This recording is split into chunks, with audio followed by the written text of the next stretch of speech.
देश दुनिया की तमाम बड़ी खबरों को देखने के लिए हमारे चैनल को सब्सक्राइब करें और बेल आइकन को दबाएं ताकि सबसे बड़ी खबर सबसे पहले आप तक पहुंच सके। आइए आपको दिखाते हैं इस वक्त की सबसे बड़ी खबर। हमने जो गहरे संरचनात्मक सुधार किए। इंडिया मैरीटाइम वीक का उद्घाटन कर होम मिनिस्टर अमित शाह ने संबोधन दिया। इंडिया मैरीटाइम वीक 2025 का उद्घाटन के दौरान केंद्रीय गृह मंत्री अमित शाह ने कार्यक्रम को संबोधित किया। मुंबई में यह भव्य कार्यक्रम आयोजित किया गया। श्री भूपेंद्र भाई पटेल जी, मुख्यमंत्री ओडिशा श्री मोहन चरण मांझी जी, मुख्यमंत्री गोवा डॉक्टर प्रमोद सावंत जी, महाराष्ट्र के उप मुख्यमंत्री श्री एकनाथ शिंदे जी, श्री अजित पवार जी, मोदी जी की मंत्री परिषद में मेरे साथी श्री शांतनु ठाकुर जी, विजय कुमार जी, सचिव पोर्ट्स श्री सुनील पालीवाल जी, और आज इस कार्यक्रम में देश और दुनिया से आए हुए सभी डेलीगेट्स का मैं भारत के प्रधानमंत्री जी की ओर से और भारत की ओर से बहुत मनपूर्वक स्वागत करता हूं और आपको इस समिट के लिए आज से शुरू होने वाले पूरे कार्यक्रम के लिए बहुत बहुत शुभकामनाएं देता हूं। मित्रों, आज ये समिट जहां हो रही है, ये मुंबई, यहां पर विश्व प्रसिद्ध गेटवे ऑफ इंडिया है और यह पल जो है इंडिया का मैरीटाइम मोमेंट है, जहां से यह gateway of India gateway of world में बदलने का विचार मंथन इस समिट के अंदर होने वाला है। पिछले दशक में मैरीटाइम समिट्स ने ये सिद्ध कर दिया है कि मैरीटाइम इकोनॉमी में हम जो गहरे स्ट्रक्चरल रिफॉर्म्स किए हैं, इसके आधार पर भारत अब एक उभरती हुई सशक्त ताकत बनकर विश्व के मैरीटाइम नक्शे पर आज बड़े दमखम के साथ खड़ा है। भारत की बात करें तो भारत की मैरीटाइम स्ट्रेंथ और स्ट्रेटेजिक लोकेशन इस बात से पता चलता है कि हमारी कोस्ट लाइन 11,000 किलोमीटर से लंबी है। 13 कोस्टल राज्य और यूटी और जीडीपी में लगभग 60% योगदान हमारे मैरीटाइम बिजनेस का है। 23.7 लाख स्क्वायर किलोमीटर का exclusive economic zone, special economic zone दुनिया भर के इन्वेस्टर और मैन्युफैक्चरर को आकर्षित करता है और 800 मिलियन की आबादी, लगभग आधी आबादी ये मैरीटाइम स्टेट में बसती है। इंडियन ओशियन रीजन के 28 देश ग्लोबल एक्सपोर्ट में लगभग 12% का योगदान देते हैं। ये पूरा पोटेंशियल ये मैरीटाइम समिट के माध्यम से आज विश्व के इन्वेस्टर और विश्व के मैरीटाइम इंडस्ट्री के चैंपियंस के लिए खुला हम रख रहे हैं। भारत ने अपनी मैरीटाइम पोजीशन, डेमोक्रेटिक स्टेबिलिटी और नेवल क्षमता, इसके बल पर इंडो पैसिफिक और ग्लोबल साउथ के बीच में एक सेतु की, एक ब्रिज की भूमिका निभा रहे हैं, जो विकास, सुरक्षा और पर्यावरण को भी एक प्रकार से अच्छे तरीके से गति दे रहा है। भारत की मैरीटाइम हिस्ट्री बहुत पुरानी है। 5000 साल पहले से भारत की मैरीटाइम हिस्ट्री के ऐतिहासिक प्रमाण मिलते हैं। जब आप यहाँ पर प्रदर्शनी जो लगी है उसको देखोगे तो लोथल के बंदर से मिस्र तक एक्सपोर्ट के पूरे व्यापार का हमारे पास ऐतिहासिक प्रमाण है और भारत आज नए मैरीटाइम इतिहास को सर्जने के लिए नरेंद्र मोदी जी के नेतृत्व में तैयार खड़ा है। आज के समारोह में 100 से अधिक देशों के प्रतिनिधि उपस्थित है वो इस बात का प्रमाण है कि भारत की समुद्री परंपरा आज भी ग्लोबल पार्टनरशिप और रीजनल स्टेबिलिटी के केंद्र बिंदु बनी हुई है। आज India Maritime Week Indo Pacific क्षेत्र का सबसे प्रतिष्ठित मैरीटाइम डायलॉग प्लेटफॉर्म बनकर उभरा है।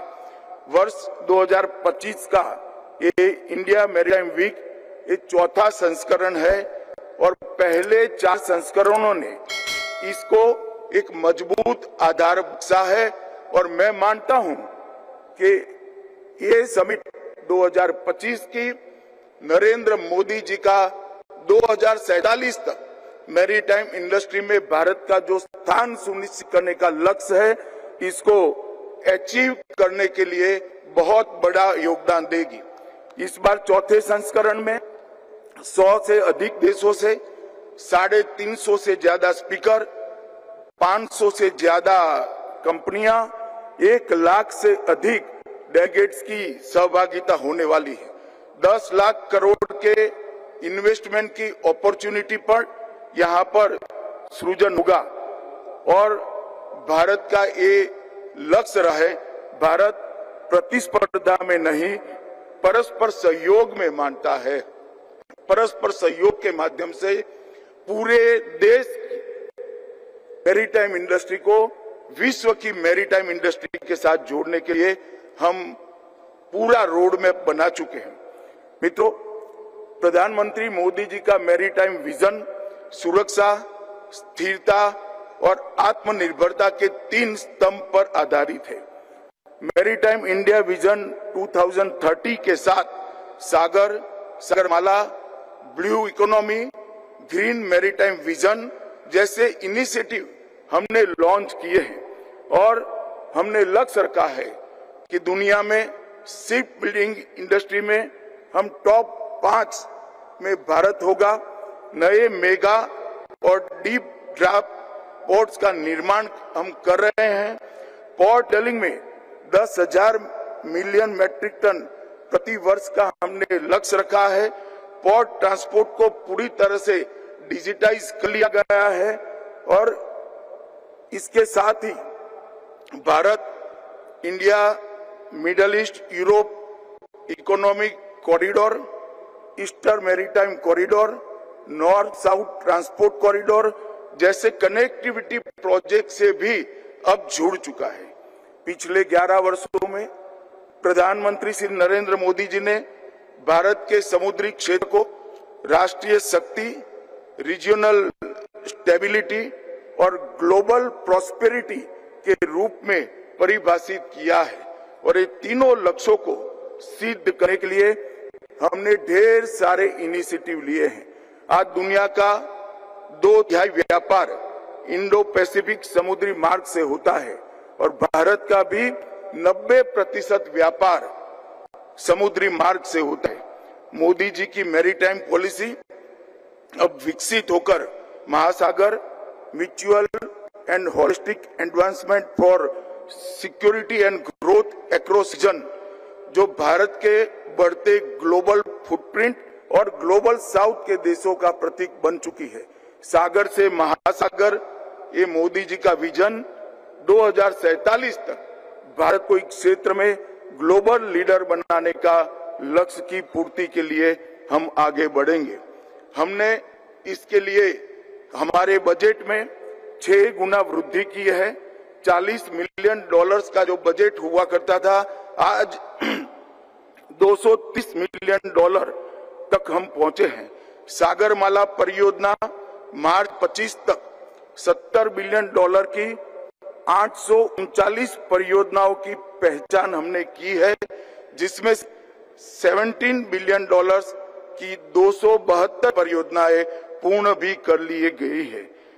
देवेंद्र जी ने अभी बताया $10 बिलियन के से मुंबई के नजीक वाधवान पोर्ट का जो निर्माण हो रहा है वो अपने पहले ही कामकाजी दिन से दुनिया के टॉप 10 पोर्ट्स में अपना स्थान ले लेगा। ये भारत के लिए और दुनिया के लिए अपार संभावनाओं खोलेगा। इसके साथ साथ $5 बिलियन से ग्रेट निकोबार प्रोजेक्ट्स हम जो बना रहे हैं वो भारत के मैरीटाइम वैश्विक व्यापार को अनेक गुना बढ़ाने के लिए हम आगे बढ़ेंगे। $200 मिलियन के निवेश से कोचिन शिपयार्ड में भारत की सबसे बड़ी ड्राई डॉक का निर्माण हम करने के लिए आगे बढ़े हैं और गुजरात में मैरीटाइम हेरिटेज कॉम्प्लेक्स का विकास भी हम कर रहे हैं। इसके लिए जरूरी अंतर्राष्ट्रीय कानूनों के साथ तालमेल बिठाने के लिए कानूनी रिफॉर्म करने का काम भी हमने कर लिया है।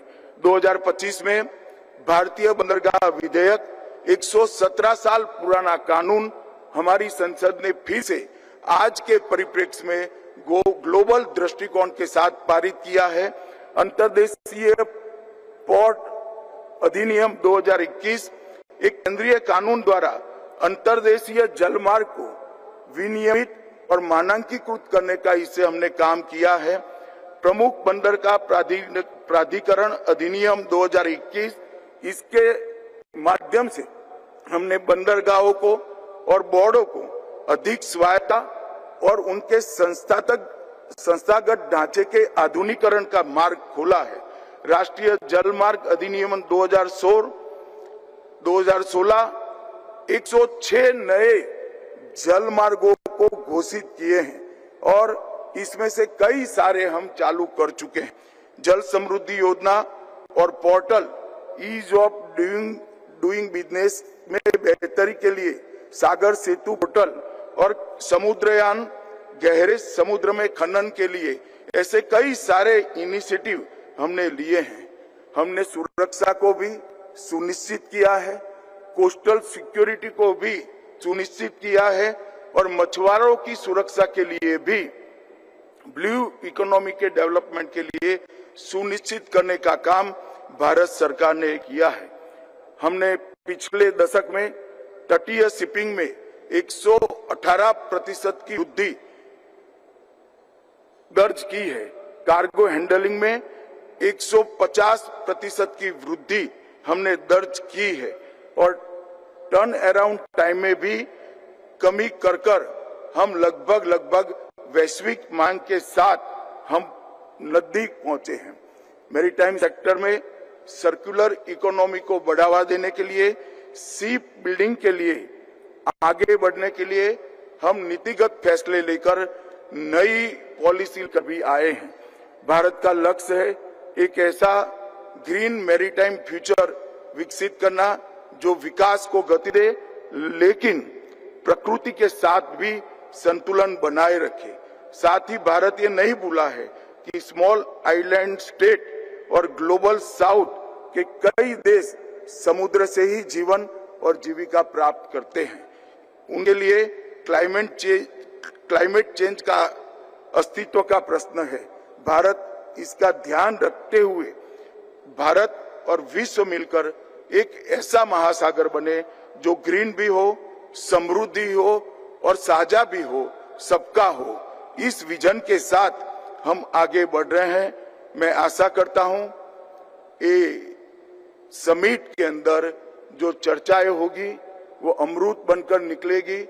न केवल भारत की मैरीटाइम इंडस्ट्री, समग्र विश्व की मैरीटाइम इंडस्ट्री को ताकत देने का काम ये समिट करेगी। मैं दुनिया भर से आए हुए हिस्सेदार देश और सभी इन्वेस्टर को आह्वान करना चाहता हूं, आइए भारत में इन्वेस्ट करिए और भारत के साथ साथ आपकी समृद्धि का मार्ग भी प्रशस्त करिए। फिर से एक बार इस समिट की सफलता के लिए ढेर सारी शुभकामनाएं और सभी को अपनी समृद्धि का मार्ग खोलने के लिए मैं सभी का फिर से एक बार स्वागत कर मेरी वाणी को विराम देता हूं। वंदे मातरम।